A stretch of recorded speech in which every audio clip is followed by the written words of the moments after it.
Okay everyone, welcome back to another video on the channel. We're back on GT Sport and we're back with the FIA Nations Round 2 at Interlagos again, but this time we're driving the GR.2 car. This is my first ever experience driving these cars. As most people will be aware, when the update came for the GR.2, the T500 bug also happened, so I haven't got round to even testing these out yet. So I took the initiative. I seen this very late on in the day that it was this car. I jumped on quickly for 20-30 minutes, managed to get a reasonably okay time in the practice session, and then went straight into the race. I just predicted that it would be a one-stop race because with the amount of laps, it was going to be common sense with this track and car, etc. Because with the way they'd done the fuel, there was no way you could get to the end on without pitting, and it wouldn't be a two-stopper. So it's fairly simple in terms of strategy. So I thought I'll just go for this, have a little try of it, see what this car is like. I chose the NSX, which I don't think was the best choice for myself. It was definitely the strongest car here. It seemed to be at the top on the rankings. One thing I did find was a lot of people were using traction control in this car. I wasn't. I'm going to say that straight away.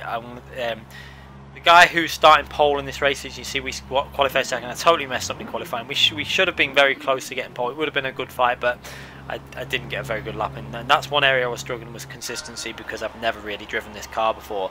So he's using traction control in this race. We're not using any assist other than the ABS, obviously. And I do like this car. It's got a lot of grip, but I prefer having a car that's got a lot of grip when you put the accelerator down. And this car you've got to be very cautious with on the accelerator, especially coming through turn 1, going over the curb. That first chicane is very, very dodgy. As you can see there, starting the race straight away, he braked really early for that corner. I braked early anyway, and it caught me by surprise. I just had to back off a bit. But you can see this corner there, as you were getting on the power, I just found I had to be really cautious. And since doing this race today, also is Suzuka. There's the GR2 on a Suzuka, so I had a quick half an hour go on that today, and I found that the Tom's Super GT car, or the GR2 car, was much more suited to my style. I found I could get on the power so much easier and really throw it through the corners without worrying about the rear stepping out and stuff. So I think that car is going to be better suited to my driving style, although I think the NSX is probably a little bit faster. It probably would just take me a bit more to get used to this car. It just seems to be a bit more. I do favour having a lot of rear grip, but this car is still a very nice car to drive, and I'd say these cars are brilliant. I have to say, I didn't expect to be getting the grip that I was getting. They may be a bit on the arcadey side, to be brutally honest, like in terms of the amount of grip they've got, but they are so much fun to drive. What you need to remember though is these Super GT cars in real life have got a lot of downforce. They are just literally sucking the road up with the downforce they run. So in real life these cars feel amazing, and that's a good thing about GT, the way they've got these cars feel. You feel like these cars have got so much downforce, and I really like that about this game. You feel like you're driving a racing car, and I do enjoy it. The only corner I was having trouble with this car there, you see, that's why I was putting it into Fuel Mixture 2 as well, to help me out in terms of the traction. But the guy ahead was using the traction control, and you could see the difference coming off of corners where I was struggling with the traction. Another corner is this corner here. Sometimes I was having to be really gentle with the throttle inputs. You can see there, again, it goes loose, but he's not getting any of them issues because he's obviously running the traction control. I didn't know when I was racing him at this point that he was using it, but I was a little bit suspicious, and that's why I checked.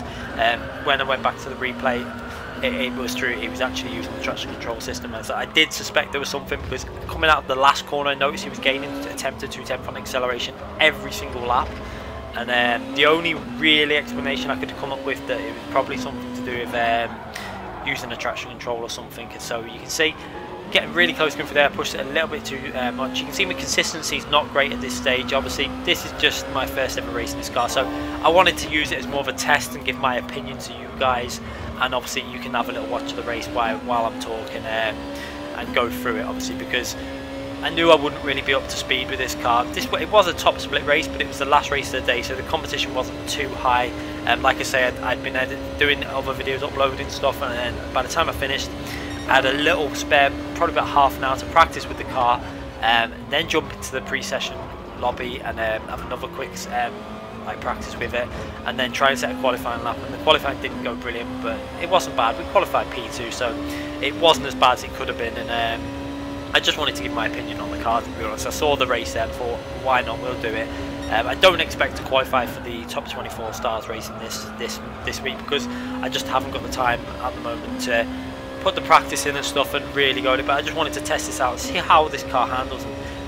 Because I have heard a lot of people talking about how good these cars are to drive and how enjoyable they are. So I have to agree, they are extremely enjoyable cars to drive in the game. It's probably one of my favourite cars now, classes of car. I do need to work on my speed in this particular version, although the Lexus very quickly jumped on at Suzuka, and I was only 8 tenths off of TRL August time, so, and I felt like I could get down to within 3 or 4 tenths of it with that car, even though they're in the NSX, a lot of the other guys, so it obviously is competitive enough to drive in these GR2 races. It's just, I think that it might be a little bit slower on the straights. I'm not too sure. It feels like it's better through the corners for me, and coming out of slow corners I'm able to put the power down a lot easier with the Lexus Super GT car, the GR2 car, and I just prefer it. I will probably go that one more so than I would this one, purely because it's just, if it suits my driving style, I feel more confident, I feel more consistent. As you can see there, we're still trying to save fuel behind this guy in the lead, and we're hanging on to his slipstream and not really losing contact at the moment. We're only 8 tenths behind, and I'm just trying to save fuel whenever I can, trying to make it so that, you know, I felt like he would have probably been saving fuel as well. So we're both probably saving fuel, so I just wanted to make it fairly equal when we get to the pit stop phase, when we obviously come out of the pits, that we haven't obviously lost too much time to this guy. And you can see there again, leaving it fuel mixture free through this corner. I wanted to get to lap 8 and make sure that I had enough fuel to get all the way to halfway exactly, so when I changed the tyres, we had the equal obviously split in the tyre wear, so that was obviously a key thing, because the tyre wear was, I mean, we'd only done 4 laps, and you can see that then the right hand side seems to have took quite a bit of wear off them tyres. Obviously though, they can cope with quite a lot of abuse, these tyres, the super hard tyres, so they can run down quite low and you still get reasonable grip with them.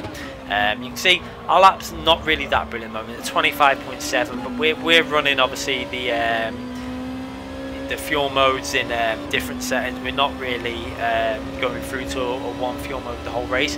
I kind of think that I should have really fueled up a bit more on the.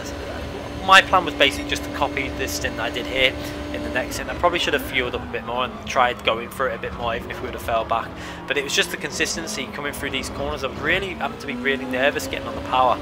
And if I did try and put the power down early out of that corner and some of the other corners, it was tending to spin out a bit on me. Whereas with the Lexus, when I've drove it at Suzuka today, I can just put the power down, and it just feels like it's got a lot more grip on the initial input, I felt.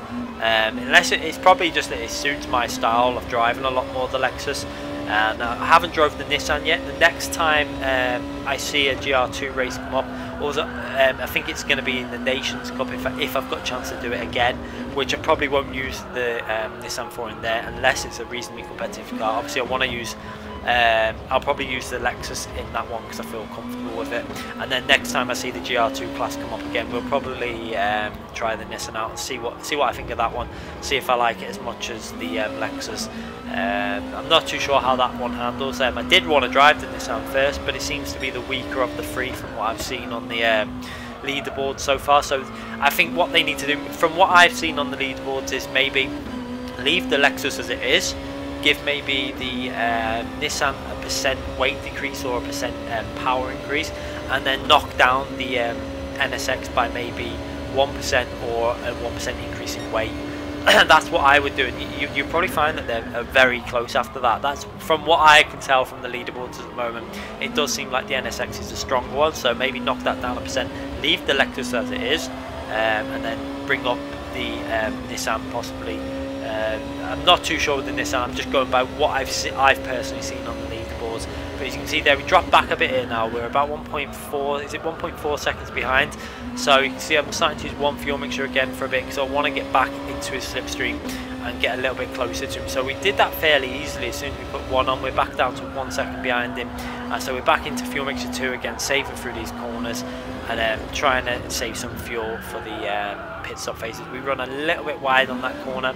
It was one of the things I was struggling with this car was it wanted to lose the rear end on me with my driving style, and it probably is just, it's not to do with the car, because there is people driving this car really fast. It's probably just down to driving style and preferences. I don't particularly like the NSX GT3 car either, so, and that's got quite a loose driving style as well, so I like to be able to put the power down, and that's why I think next time, obviously if I get a chance to do it today, I'm hoping I get a chance to do the Suzuka race. I'm going to try probably and do the Brands Hatch race as well today, although I'm going to go for something. I would normally pick 911 RSR there, but I'm going to try something else and try a different car there. So we're going to try and do the Nations Cup race, should be able to do that, I'm not 100% sure, and then we're going to try and do a Suzuka race as well. So there'll be, hopefully we can get footage from both of them. Obviously if I do the Nations Cup, whether it's a bad race or not, if it's a nightmare, whatever the race result is, we'll upload that like I upload this one. You can see that this race hasn't been particularly a battle for in terms of like racing other people. It's just me and this guy in the lead pretty much. As you can see, the guy behind us is starting to drop back quite a bit. He's 3 seconds behind, and we're just racing pretty much.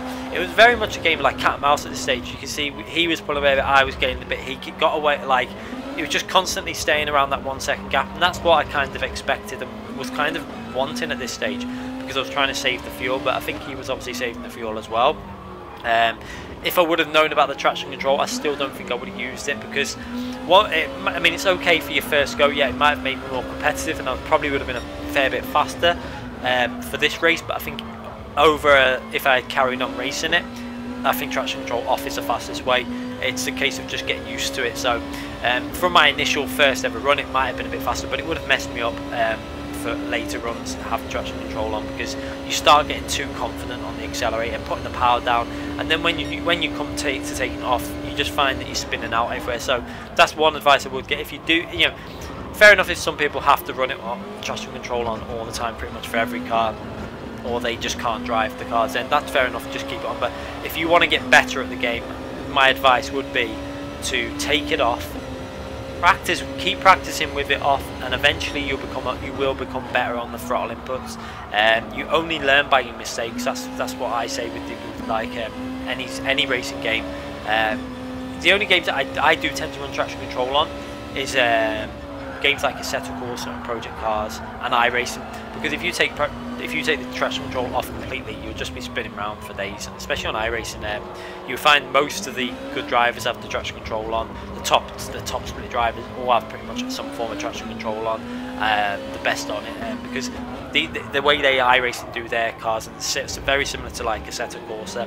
Although Assetto Corsa you can get away with running no traction control, is you tend to do it so that it's based on real life. You know, if a car's got traction control, you will need to use traction control, and that's kind of the way Project Cars is similar in that respect as well. Whereas GT, I find that most cars, well, every car I've driven, if you go for that ultimate lap in qualifying, traction control off is always pretty much the fastest way. So it's worth practicing. You can see now we're going into the pit stop, going into the pit lane entry. We're going to put them racing hard tyres on, and you can see in the pits he's actually managed to save 1 litre more than us as we went into the pits. So that's fairly interesting, because he was obviously saving fuel just as much, if not more. Maybe he was doing it more so on the corners. You could see the issue I was having was if I tried to go to level 6, I couldn't get it back on, because this car's so fast around the corners. I couldn't get it back down to level 1 for the acceleration zones quick enough. So we both got, I think we both put in the same amount of fuel, 94 litres. So pretty much identical there for finishing the race as expected, with only having a 1% difference in the when we went in pits. You can see we got a guy that hasn't pitted now, and this is a little bit frustrating. This coming up behind the guy up ahead now, you can see pretty much identical to when we entered the pits, but he pulls over and lets this guy pass, and then, I mean, it's fair enough. I expected him to move out the way and let me go up the inside there, but he didn't.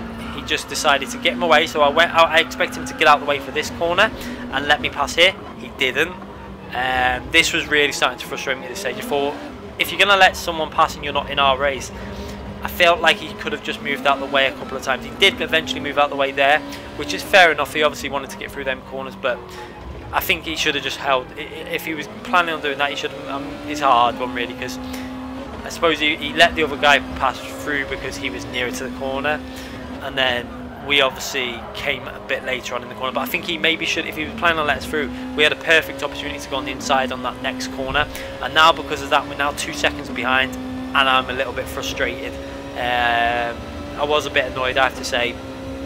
Looking back on it, I don't think he was 100% to blame, the guy. I just think he was just trying to get out the way when it suited him, although it did affect the race for the lead, and that was a little bit frustrating. So I'm now trying to push a little bit too hard. You're going to see driving a little bit more aggressive, and we actually gained a little bit there, but then we lose out in the traction zone there where we've got to put the power down really early, and that's where his traction control was really helping him out, so he could just put the foot flat down and start gaining. Going through this corner, you can see again I'm going to be very gentle. I'm just put the fuel mixture to 2 and then up to 1 after I come out of that zone. This is why I really would have liked to drive the Lexus, because I would have had a lot more confidence in putting the power down and just accelerating out of the corners. He's actually managed to gain a bit ahead there. Maybe he's using one throttle through this part of the lap, trying to build up a little bit of a lead. I find that this car as well, the smoother you are, the faster you'll be, because if you start trying to be overly aggressive with that traction control off with this car, you start spinning it a lot, and you just end up losing time. So we're starting to lose a bit of time at this stage now, as I'm not driving as cleanly as I would have liked, because once I get a little bit annoyed, I do tend to drive a little bit too aggressive and get a little bit annoyed. Something I need to try and do is try and concentrate a bit more and just keep it smooth. As you can see there, he's managed to gain on that last corner. He gained about 3/10, and again that's because of the traction control, where he can just plant his foot flat down, and I can't do that. If I do that, it will just spin up the rears and spin out. But I'm sure when we get used to it, I'll be a lot better at putting the power down, and hopefully this race can come up again in either a final race, obviously, a daily race C or something with this car, or something. Even I want to try it at this track again, maybe using the Lexus, and see what the difference is in terms of our speed, because I felt like I was struggling a bit with this car. I do like it. I like its cornering grip. I just find that for me to put the power down, the initial power, the inputs of the power, it was making the rears spin a bit for me. And you can see there, we've lost even more time now. We're now 3.3 seconds behind, running wide through that corner, and really not having a good time with this car at this point. I'm using one mixture just to try and gain some time back, but it's probably actually losing me time, as when you're putting down the power, you've got more power and it's just spinning the wheels up a bit. So not running that well. This lap's been a pretty bad lap if you think about it. Lap 10 should have really been my best lap, coming out, obviously the first lap on the fresh tyres, proper lap, and it was a 26.1. It wasn't as good as lap 3, which we done when we were in the 25. So you can see that our pace was just not very good at this stage. It shows you the difference that being wound up makes, and just driving too aggressively. This car really does want smooth inputs to get the lap times out of it. Again, we're still in the 26s, and we've reused one fuel mixture, so we're 4-5 tenths slower than we was at the start of the race, but we're using the 4 mixture. So it really does highlight the issue of just staying calm in these races and not making mistakes, and just trying to keep it smooth, as we've lost a massive amount of time at this stage. 3.7 seconds behind, going into this fast left hand corner. Again, I'm trying to push. You can see there we go a little bit wide there, and I get a little moment and just about catch it there. That was a close moment to losing it and getting close to that wall on the left hand side. So we get away with it on that lap, and then we're just trying to concentrate on, at this stage I did think pretty much we haven't really got a chance of getting anywhere near the lead now, so we need to really try and just concentrate on making sure we finish second, because we've got a guy behind us 6 seconds behind. We've managed to pull away from him fairly comfortably, but this guy in the lead's managing to pull away a bit now, and I just can't do much about it with this car, with the way it's driving for me. This is the point where I was thinking now, at this phase of the race, I started to think, I'm wondering about whether I thought at this stage he might have been using steering assist, the counter steer assist. But when I went and looked on the replay, he was just using traction control. He wasn't using the counter steer, he was just using traction control. But it looked like he was using it on a really high setting. I mean, it was so strange. His lines through the corners, he was throwing it in, and then the traction control was kicking in, leaving his foot flat down, and it was just sorting it all out for him. It was really weird. But I didn't know that at this stage. I was just trying to concentrate. You can see now we've managed to stabilise that lap time at around 3.4 seconds. So maybe he went really aggressive with the revs, because we're still short shifting at this stage, not trying to push the revs too high. and not driving too aggressively. But going through this left-hander, I put the power down there and then just about get through that corner without any issues. We've actually got the gap down now. We gained 3/4 tenths on him, so we're starting to bring it back a bit. So I think you can see we're just starting to get a bit smoother. You can see lap 12 was back in the 25s, so it was just a case of being just smoother, and he actually did his lap at 25.0, which is what I think we should have really been doing in this car. It's the type of lap times that we should have really been hitting, but maybe he used a lot of revs up to go for one flying lap to get the fastest lap of the race. It's possible that's what he did. I didn't choose to do that. I just chose to keep the laps fairly similar. We go through a 10th up, another 10th up, so we're on for a reasonable lap at this stage. It should have really been. I think we got a little bit of a poor exit on that corner though, so let's see what lap time it is as we go over the start finishing line. And we've managed to drop pretty much everyone else in the race, 3rd, 4th, 5th, 6th, etc. quite a way behind. Go over the line, another 25.8, so consistency's there back there, but we're not getting the lap times that I really need. Running too wide into that corner didn't help. Watching it back now, I can see I was running too deep into that corner, compromising the exit onto the next corner, which was stopping me getting on the power early enough. So it was just a knock-on effect of losing time, but we're managing to hold the gap around 3 seconds again now, so at least we're holding it around a similar time as we get on the power on the curb, and we have a massive moment when we clip the wall there. Luckily we didn't get any damage according to the on-screen telemetry, but we did clout that wall fairly hard, and it was just frustrating. I tried to get on the power early. I was just trying to catch him up and get a little bit. I could see myself gaining on him again, getting the times back, you know, getting close to being under 3 seconds, and I thought I've just got to go for it. I pushed the accelerator down too hard. We got our rear tyre on that curb, spun it, hit the wall, and we lose about 2. I think we lost over 2 seconds there, nearly 2.5 seconds just in that one incident. So luckily we got away with that. Got away in terms of we didn't spin the car around, so we didn't lose a massive amount of time, but it was still enough to lose us a few seconds off our lap. So we'll have a little look at what lap time it is when we go over the finishing line. So we can see our previous lap was a 25.8, it looks like it. So it's just as I think our best lap to 25.6, I think it is, or 25.8. I can't really read it from here. We go over on a 128.4, so we've 2.7 seconds off our best lap. So nearly 3 seconds in one lap is what we lost, and we're 4.8 seconds behind at this stage. So apart from that, if without that incident, we was about 2.5, I think 3 seconds behind. So I think that in these last few laps he had to do a lot of fuel saving, because without that we would have been now around 1.5 seconds behind and gaining and gaining and gaining, and we got 2 laps to go. So I had a feeling that he must have used a lot of that fuel to get that fastest lap over maybe 1 or 2 laps, and then had to do some fuel saving. So it would have been very close at the end, although I don't think it would have been close enough for us to challenge for the lead. I just think that without that back marker there, I think it would have been a very, very close race. I didn't want to go and push for a fastest lap, because with the way this car was handling for me, it was just a little bit too risky. I felt like as soon as I tried to drive aggressive, it was just spinning up the rears for me. So I just wanted to keep it consistent. We're still doing fairly short shifting, you can see there. We're not letting the revs go too high. We're changing gear. I mean, on the straights we're changing gear, I think pretty much as the bar fills up close enough there, just before it fills up.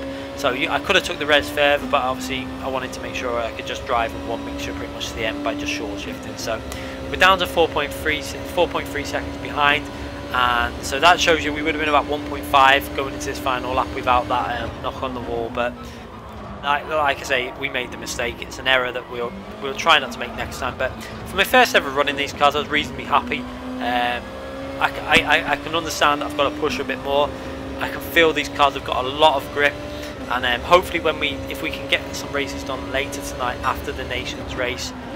Not sure if I'll be able to do it, I'll have to see, but if I do manage to get some races in at Suzuka, hopefully we'll be a bit more on pace there with that car, as I really enjoyed that Lexus Super GT. The way you can just chuck it into the corners, and I think it's going to be a good race there. 10 laps at Suzuka, I think it is, and there's going to be a pit stop in that race as well, so that'll be fun to do.